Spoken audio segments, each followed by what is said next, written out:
talking about reclaiming your childhood magic, that we should start with magic trick. So, here, pick a card.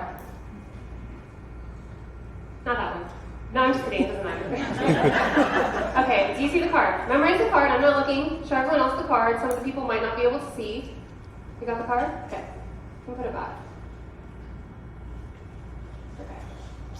You know the thing is, we give up on our childhood so early on. That ability to play and have fun. That magic. So, let's see. This is your card, right? Oh. Guys, I'm really nervous. Okay. It's really cold in here.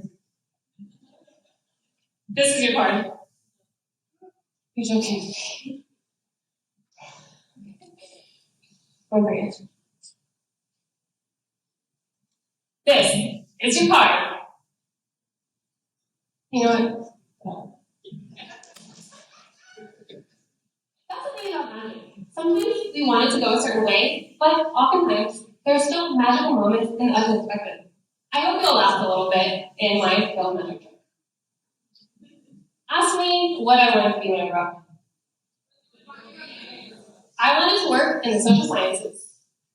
No, wait. Ask me what I really wanted to be when I grew up. A professional, soccer-playing, world travel show hosting actor/author that lived in a new country each year. The thing about life is it takes us down multiple paths. We're just out there living it, and we come to a fork in the road. And the decision on which path to take defines us, even if just for a little bit. Sometimes we get to choose that path ourselves, and other times that path is somewhat chosen for us. My first fork was between a practical dream and a seemingly out-of-reach dream. I mean, let's be real. We can't all be movie stars. And most of our dreams are influenced by exposure. Who here has dreamed of being a non-vessel operating, common carrier agent, or geodetic surveyor? Exactly. You haven't, because you've probably never heard of those before.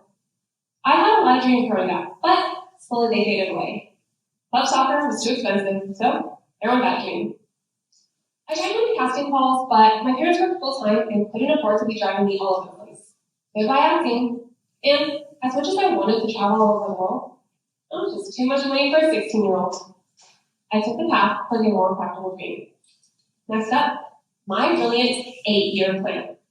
Most people don't have a 5-year plan, let alone a high school freshman with a laid-out 8-year plan. So, off I went. Classes. Scratch that. Honors classes. Part-time job. Research job. More honors classes. More volunteering. Summer jobs. Summer classes. No soccer. No acting. No partying. No sleep. You think after all of that, I have multiple job offers. One job offer? Interview after interview. No after no. I watched my 8-year plan crumble.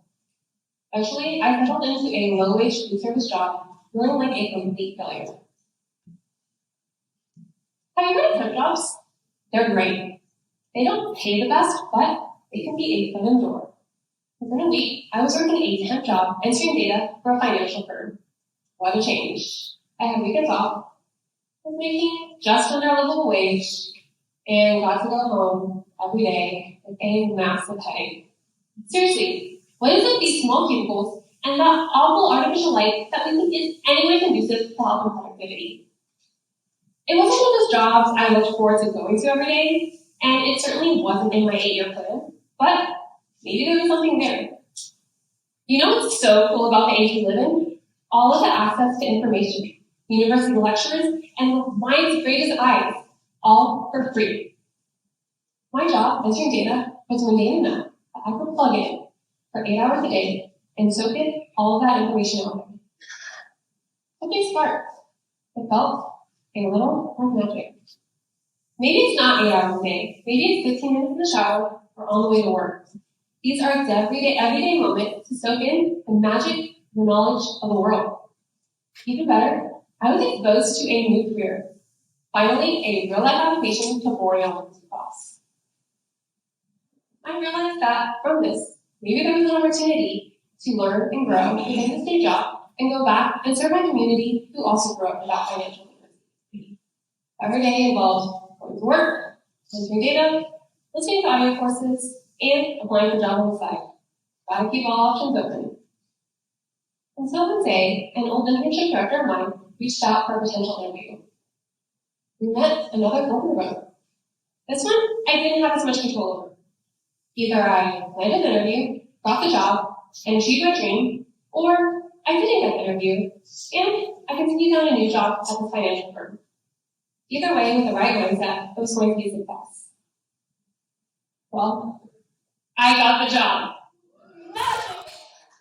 Thank you. I was living my biggest dream. I went to work every day excited. I got engaged. I could afford my first apartment. And I had a little spare change to pursue another dream. Travel the world.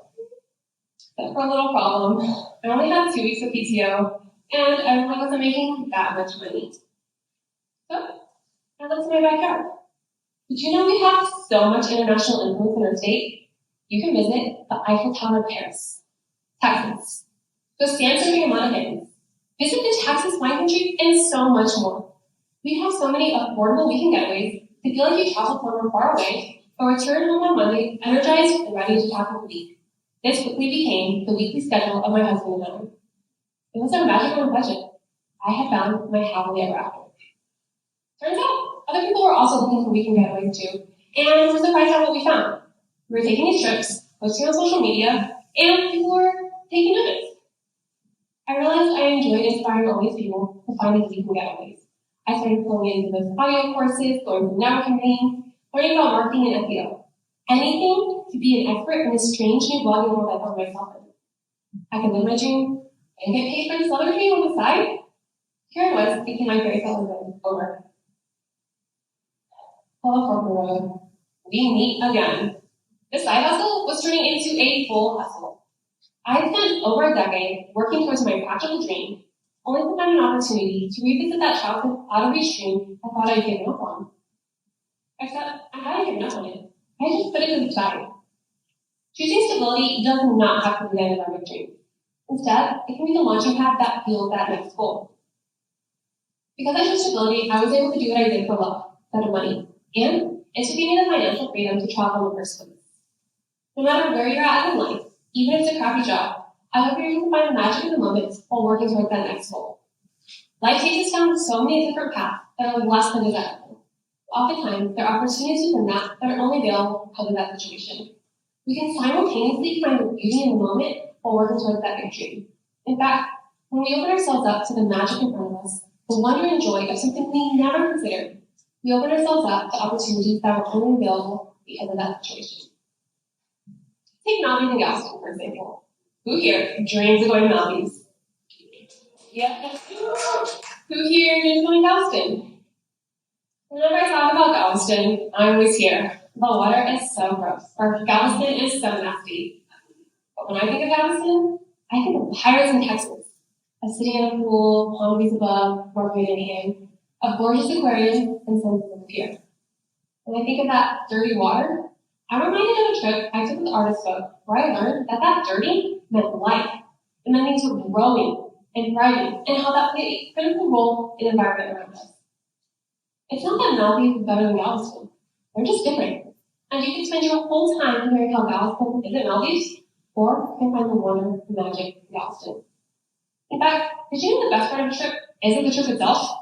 A 2010 study shows that the happiest parts of a trip are the planning of the trip and the weeks leading up to the trip. If that's the case, why even go to Maldives at that point? Just don't go. Plan it out, and then avoid all the frustration. Flights, bad weather, arguments, and regret it wasn't everything you dreamed of. I've helped you there. Just kidding. Still on the trip. But if there's so much joy in just dreaming of things, what can we do to find the wonder and joy in every day? My husband and I, we used to do this silly little thing every time we leave the house. Are we going to take the yellow Lamborghini or the green one this time? Well, let's take the yellow one. Then we load up to our little blue Ford Focus with a messed up bumper.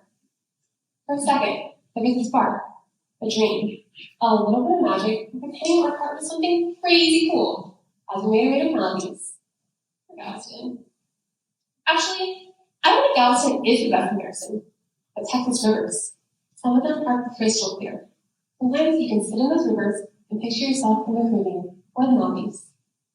It's that little bit of international magic right at home. Turns out other people also had a travel blog, and we're looking for weekend getaways. If I hadn't found magic in Texas, I would have inspired others to do the same.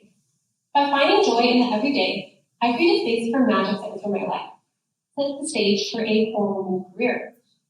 I took a leap, one that was not in my 8-year plan, and traded the 9 to 5 for a 9 to 9, became an entrepreneur.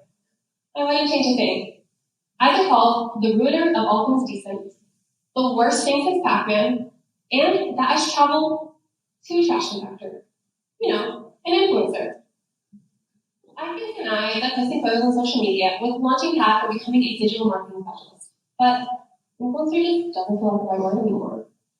I am the founder and CEO of Mindful Adventures, a multimedia travel brand that inspires others to find magic in their own backyard and supports local businesses with advertising that costs a fraction of traditional methods.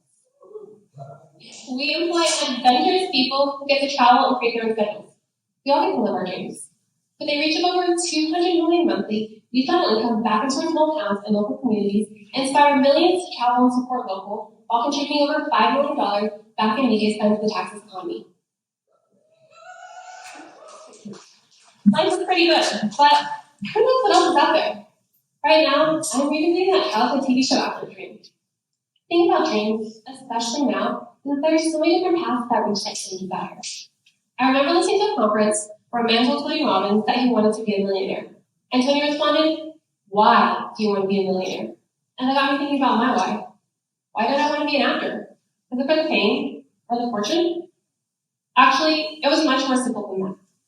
What is your why behind your crazy dream? How can you break that down into the simplest, most attainable building blocks that answer that why? Oftentimes, we can break down our crazy dreams into something within grasp when we find our why. When we lose sight of our why, we lose sight of our magic. I didn't want to be an actor for the fame or the fortune. I wanted to travel and entertain. And it turns out I didn't have to be a traditional actor to do that. I don't have a TV show, but I'm on YouTube. And I get to answer that why behind my dream. Who knows? Maybe I'll get lucky and a bigger opportunity will come from it. Someone once told me life is 50% work and 50% luck. The harder you work, the more opportunities you create for luck, for magic, to find you.